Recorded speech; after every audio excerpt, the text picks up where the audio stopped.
மாமல்லபுரம்னாலே நம்ம எல்லாத்துக்கும் தெரியுங்க. அங்கே குடைவரை கோயில்கள், ஒரு கல்லால் செதுக்கிய சிற்பங்கள், இந்த மாதிரி சிறப்பான விஷயங்கள் இருக்குங்க. ஆனால் மாமல்லபுரத்துக்கு ஏன் மாமல்லபுரம் பேர் வச்சாங்க அப்படின்னு நம்ம எல்லாருக்கும் தெரியுமாங்க? வாங்க அதை பற்றின சுவாரஸ்யமான விஷயங்களை பற்றி பார்ப்போம். இது உங்கள் அறம் திறம். 1772ஆம் ஆண்டில் தான் மாமல்லபுரத்தை கண்டுபிடிச்சாங்க. வில்லியம் சேம்பர்ஸ் அப்படிங்கிற தொல்பொருள் ஆய்வாளர் தான் இந்த மாமல்லபுரத்தை கண்டுபிடிச்சாங்க.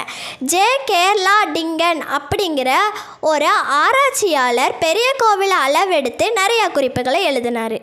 இவரை 700 ஆண்டுகள் பல்லவரோட ஆட்சியை புரிஞ்சுட்டு வந்தாங்கன்னு அவர்களால் தான் மாமல்லபுரத்தில் உள்ள கோயில்களும் சிற்பங்களும் செதுக்கப்பட்டுட்டு வருதுன்னு கண்டுபிடித்தார்.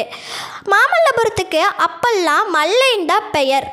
அப்புறம் மாமல்லபுரம் வச்சாங்க அப்படின்னு நீங்கள் எல்லோரும் என்கிட்ட கேட்கலாம். ஏன்னா இந்த சிறப்புக்கு காரணமான நரசிம்மவர்ம பல்லவனோட சிறப்பு பெயர் மாமல்லநாமா. அதனால தான் மாமல்லபுரத்துக்கு மாமல்லபுரம் அப்படின்னு பேர் வந்துச்சாமா.